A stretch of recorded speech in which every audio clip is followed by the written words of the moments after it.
우리 서로 한번 인사 나누겠습니다. 잘 오셨습니다. 반갑습니다.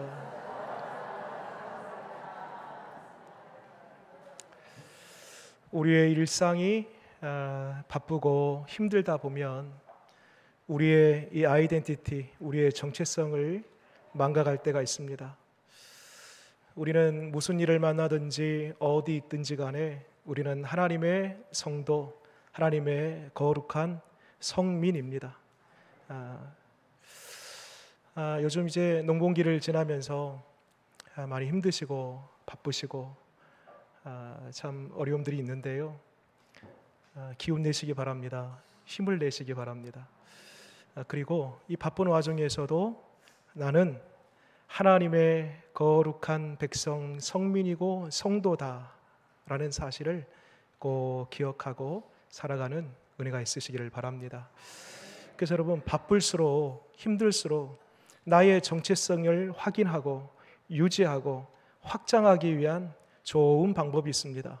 그래서 수요일 날 제가 한번 예배 드린 분들과 함께 외쳐봤는데요, 이렇게 구호를 외쳐봤습니다. 바쁠수록 기도하고 힘들수록 예배하자. 지금 대답하신 분들은 확인이 됩니다.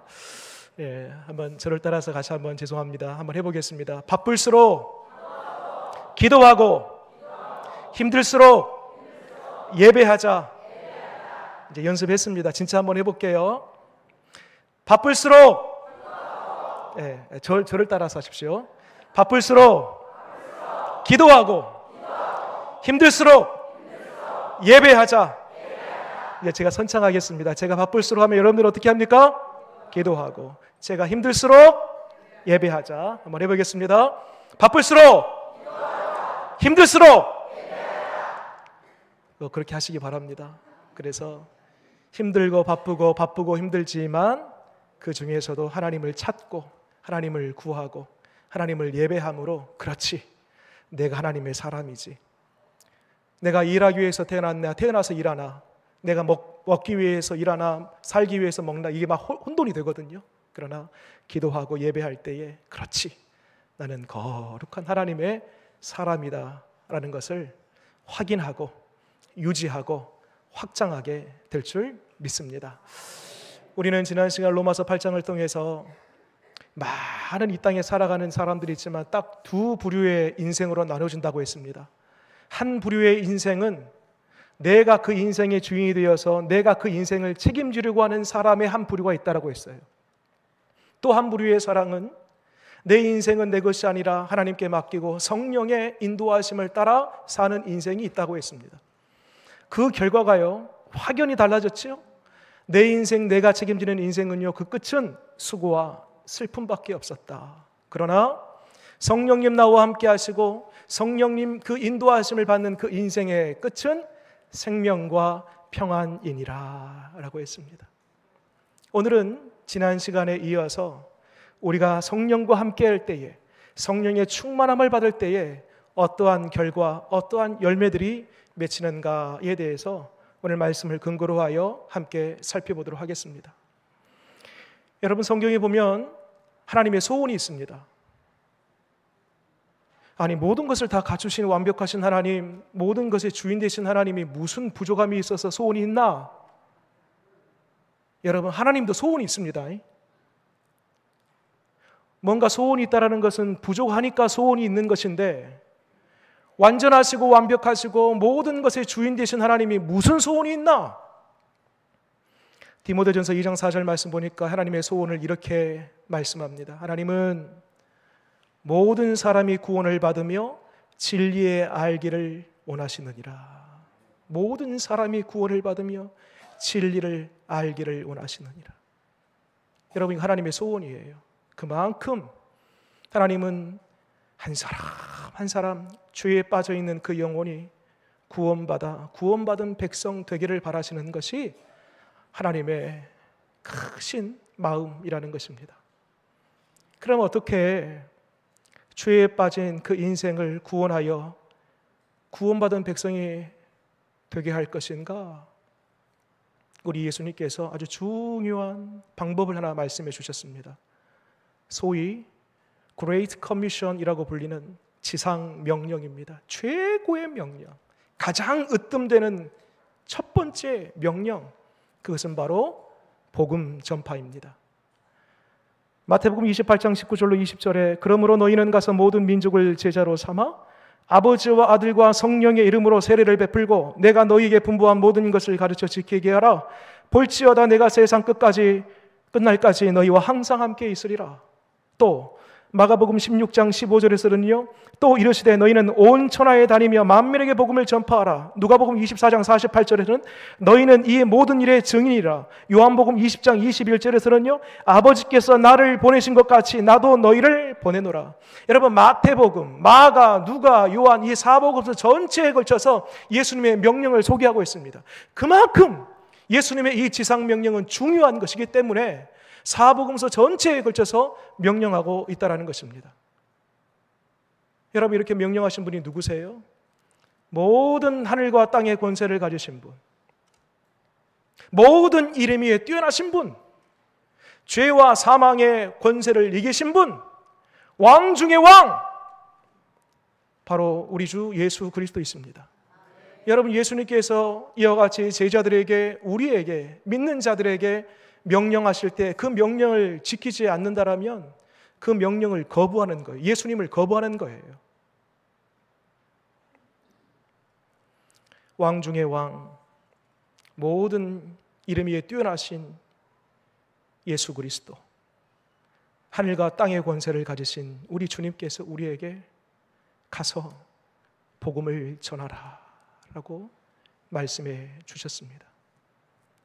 여러분, 이 명령은 어느 특정한 사람, 전도 은사 받은 어떤 한두 사람의 몫이 아니고 예수 그리스도를 믿는 모든 사람들의 몫인 줄 믿으시기 바랍니다. 근데 여러분, 현실적으로 문제가 있습니다. 우리는 복음을 듣고 이제 복음을 예수님 명령 따라서 전해야 되는데 딱 부딪히는 장애물이 크게 두 가지가 있어요. 첫 번째 뭐냐면, 나라는 이 사람의 존재가 약합니다. 예수님께서 제자들에게 지상 명령, 복음을 전파하실 때에 그 제자들의 형편과 처지를 보세요. 다 같이 대부분 갈릴리 출신입니다. 절반 가까이가 어부 출신이에요. 제대로 배움이 없습니다. 또 우레의 아들이라고 불릴 정도로요, 급한 성격을 갖고 있는 사람들도 있습니다. 또 사회적으로 죄인 취급받는 사람도 있었네요. 세리. 여러분, 이와 같이 예수님의 제자들이 하나같이 연약함 투성이입니다. 별 볼 일 없어요. 변변치 않습니다. 그러므로 이 사람 자체가 하나님의 이 복음을 듣고 그 복음을 전한다는 자체가 한계가 있습니다. 여러분, 제자들뿐만 아니라 우리도 마찬가지입니다. 우리 중에 능력자가 있습니까? 우리가 복음을 잘 달달 외워서 복음을 전한다 할지라도요, 그 복음의 능력이 나타납니까? 쉽지 않습니다. 제자들이나 우리의 형편과 처지가 비슷합니다. 다 한계치를 가지고 있습니다. 첫 번째, 복음을 전할 수 없는 현실, 나에게 문제가 있다. 사람에게 문제가 있다. 두 번째, 복음을 전할 때에 비현실적인 문제가 있습니다. 도무지 감당할 수 없는 큰 산이 있습니다. 그것은 바로 세상입니다. 고린도서 4장 4절 말씀 보니까요, 이런 말씀이 있어요. 그 중에 이 세상의 신이 믿지 아니하는 자들의 마음을 혼미하게 하여 그리스도의 영광의 복음의 광채가 비치지 못하게 함이니. 여러분, 세상에 신이 있대요. 그 신을 가리켜서 악한 영, 마귀, 사단이라고도 부를 수 있습니다. 그 영이 사람들의 마음과 생각을 지배하여서 복음이 들어가지 못하게, 복음이 들려올 때 그것을 받아들이지 못하게, 거부하게, 믿지 못하게 한다는 거예요. 에베소서 6장 12절에 우리의 씨름은 혈과 육을 상대함이 아니요 통치자들과 권세들과 이 어둠의 세상 주관자들과 하늘에 있는 악한 영들을 상대함이라. 여러분, 적어도 상대가 보이면 좀 싸워보겠어요. 근데 여러분, 세상은요 보이지 않습니다. 세상 그 배후에서 세상을 지배하는 악한 영들이 보이지 않아요. 그 사람의 생각과 마음을 주장하고 지배하는 그 악한 영들, 혼미케 하는 영들이 보이지 않아요. 여러분, 이와 같이 나의 무지함과 연약함, 한계, 또 하나 보이지 않는 그 이면에서 복음이 들어가지 못하게, 복음을 듣지 못하게, 들어도 믿지 못하게 하는 혼미케 하는 악한 영, 세상의 신, 이 두 가지의 이유로 말미암아 우리가 쉽게 복음을 전하라라는 명령을 받았음에도 불구하고 전하기가 쉽지 않습니다. 여러분, 죽었다 깨나도요, 내 힘과 내 능력, 내 경험치로 복음을 증거할 수가 없습니다. 여러분, 나의 한계를 뛰어넘고 나의 능력을 초과하고 이 보이지 않는 이면에서 사람들의 영혼을 주장하는 모든 세상의 신, 악한 영들을 상대하여 이길 수 있는 중요한 비결이 하나가 있습니다. 나의 문제, 세상의 문제, 이 두 가지의 문제를 한꺼번에 해결할 수 있는 방법, 그것은 바로 성령의 능력, 성령의 충만인 줄 믿으시기 바랍니다. 결코 내 것 가지고는 싸울 수가 없어요. 내 것 가지고 싸우고는요, 금방 우리는 고꾸라집니다. 그런데 여러분, 성령이 임하시고 성령이 내 안에 충만하면 나를 뛰어넘습니다. 나의 한계치를 벗어납니다. 보이지 않는 곳에서, 저 이면에서 사람들의 영혼과 마음을 파괴하는, 혼미케 하는 그 세상의 신 마귀를 이길 수가 있는 것입니다. 성경에 보면 실제 예수님께서 성령의 충만함을 입고 일하실 때에 예수님의 그 기적, 예수님께서 행하신 그 일들을 보면 정말 성령님이 함께하면 능력을 뛰어넘구나, 마귀를 쫓아보내고 마귀를 이기는구나 하는 것을 예수님께서 스스로 입증해 주셨습니다. 여러분, 예수님은요, 이미 태어날 때부터 성령으로 잉태돼요. 시작이 성령이에요. 또 공생애를 시작하실 때에 요단강가에서 세례 받으실 때에 무엇과 같은 성령이, 비둘기 같은 성령이 그 위에 임하셔서 잠깐 임하고 또 만나? 아니에요. 비둘기 같은 성령이 임하셔서요, 그 후로 계속하여서 예수님께서 병을 고치실 때에, 귀신을 쫓아내실 때에, 죽은 자를 살리실 때에 모든 각색병자를 고치시는 기적의 현장 속에서 예수님과 성령님이 함께 하셨어요.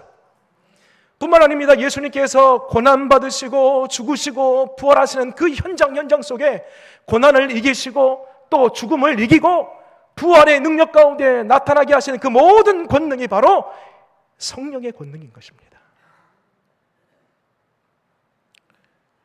예수님뿐만 아니라 성령의 충만함을 받은 베드로가요, 한 번 설교하니까요, 놀라지 마십시오. 5,000명이 돌아옵니다. 또 한 번 설교합니다. 3,000명이 돌아와요. 딱 두 번 설교했는데 8,000명이 회심하여 돌아옵니다. 참 부럽습니다. 저도 그러고 싶습니다.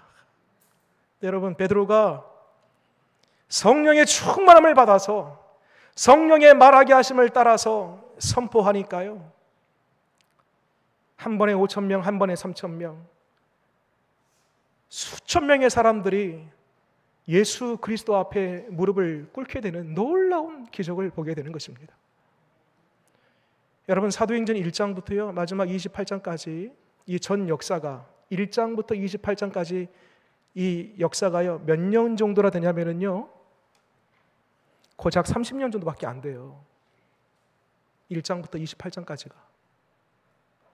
근데 여러분, 사도행전 1장에 몇 명부터 시작했냐면요 120명부터 시작합니다.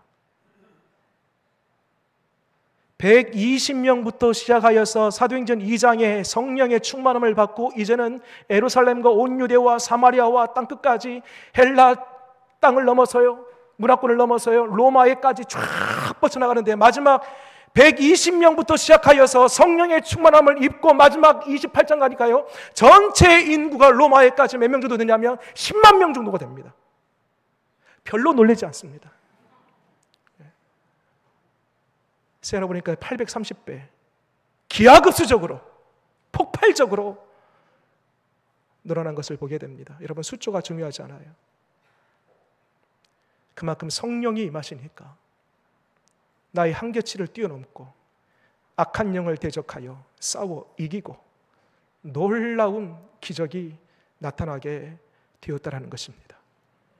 그래서 사도행전 1장 8절에 우리가 잘 알고 있는 구절이 있죠. 오직 성령이 너희에게 임하시면 너희가 뭘 받고? 권능을 받고. dynamis. 이 dynamis가요, 무슨 뜻이냐면 이 능력인데요, 이 dynamis라는 단어로부터 뭐가 파생되어 나온 단어가 있냐면요, 다이너마이트가 나옵니다. 다이너마이트 하나 설치하면요, 바위든 동굴이든 팡 뚫어내지 않습니까? 폭발력 있는 그 다이너마이트, dynamis, 바로 성령의 권능이라는 것입니다.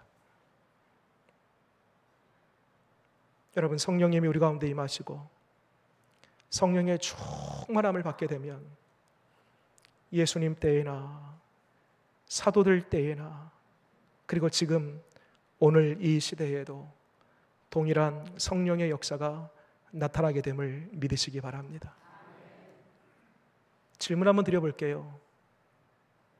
그러면 나에게는, 우리에게는 왜 성령의 권능이 안 나타나나?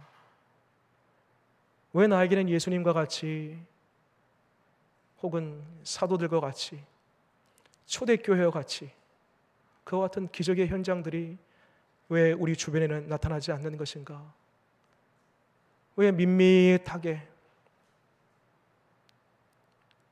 그렇게 살아가는 것인가? 아무런 감흥도 감동도 없이 왜 우리는 그저 흐르지 않는 고여있는 물처럼 그렇게 우리의 신앙생활이 되어지는 것인가? 이유가 있습니다. 여러분, 분명히 예수님께서는 성령이 너희에게 임하시면 너희가 권능을 받는데, 어떤 권능인가 이미 제자들에게 말씀하셨습니다. 너희가 뱀을 집어도 물리지 아니하고 독을 마셔도 해를 받지 아니하고 손을 얹은즉 병을 낫고 귀신을 쫓아내고 이러한 놀라운 성령의 권능이 너희에게 나타난다라고 했어요. 성령이 너희에게 임하시면 너희가 나와 같은 일을 하고 오히려 나보다 더 큰 일을 행하리라 라고 말씀하셨어요. 그런데 왜 오늘날 우리에게는 아무런 성령의 기적도 능력도 나타나지 않느냐는 거예요. 왜? 성령님 돌아가셨나? 성령님 다시 하늘로 올라가셨나? 왜 오늘날 우리는 밋밋하게 아무런 역동적인 신앙생활이 아니라 고여있는 물처럼 그렇게 우리는 신앙생활을 영위하고 살아가는가? 왜 그럴까?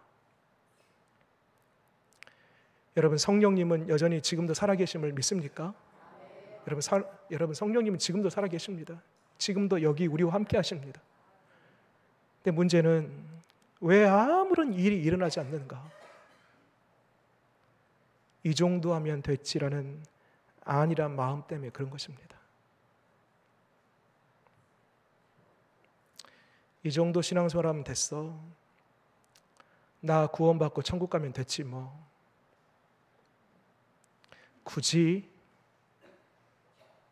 이러한 안일 주의에 빠져있는 적당한 신앙생활이, 그 마음이 우리 가운데 있기 때문에 성령님은 이미 우리 가운데 내주하셔서 여러분들 여기 걸음에서 하나님을 예배하고 하나님을 찬양하는 그 자체가 성령이 우리와 함께 하시기 때문에 그게 가능한 거예요.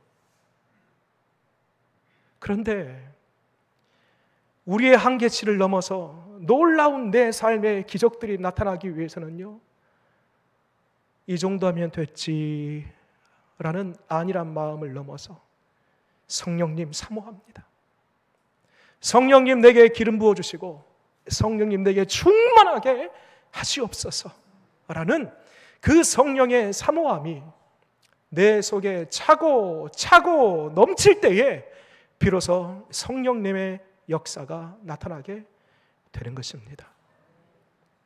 여러분, 성령님은 지금도 여전히 우리와 함께하고 계심을 믿으시기 바랍니다. 또한 성령님, 나 이 정도로 해서는 안 되겠습니다.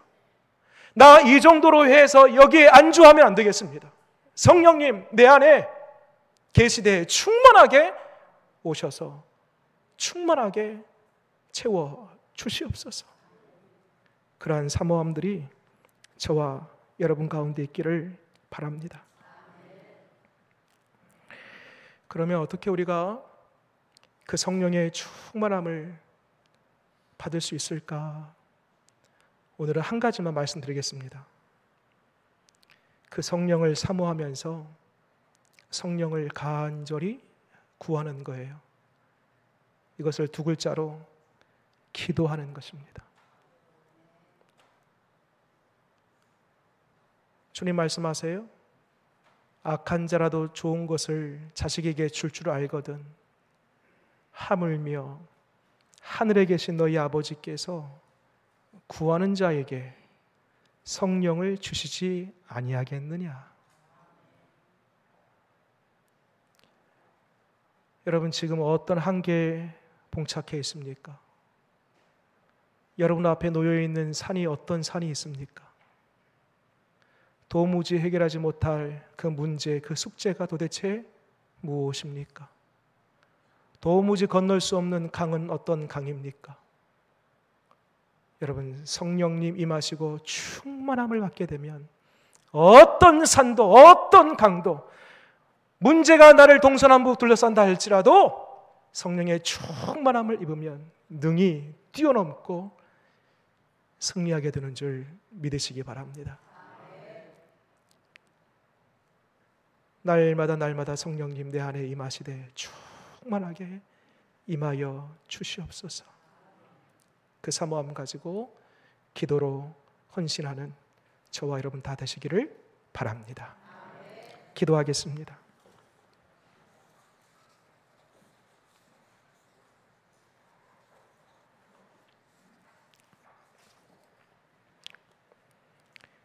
살아계신 성령님, 이미 우리 가운데에 임재하셨기에 우리가 하나님의 이름을 부르고 하나님의 이름을 찬양하고 하나님께 예배할 수 있게 된 줄 믿습니다. 그런데 하나님, 이 정도 하면 됐지 더 이상 뭐 필요하겠나라는 안일한 마음이 우리로 하여금 뜨뜻미지근한 신앙생활 하게 합니다. 주님 바랍니다. 세상은 끊임없이 우리에게 도전하고 우리로 하여금 믿음을 떨어뜨리고 믿음을 갉아먹고 믿음 생활하지 못하도록 온갖 방해를 하는데 바랍니다. 주님, 성령의 충만함을 허락하여 주시옵소서. 성령님 임하시면 나의 한계치를 뛰어넘고 보이지 않는 악한 영들을 대적하여 이기고 능히 승리하게 되는 줄 믿습니다. 하나님, 지금도 하나님의 소원, 한 영혼이 주님께로 돌아오기를 바라시는 것이 주님의 소원인데 나의 한계치, 또 나보다 큰 세상 도무지 넘어갈 수 없지만 성령의 충만함을 받아 내 입술이 바뀌고 내 심령이 바뀌고 내 마음이 완전히 바뀜으로 말미암아 담대하게 주의 복음 증거하는 우리 모두 되게 하여 주시옵소서. 그리하여 아버지의 소원 온전히 이루어 드리는 우리 되게 하여 주옵소서. 예수님 이름으로 기도드립니다. 아멘.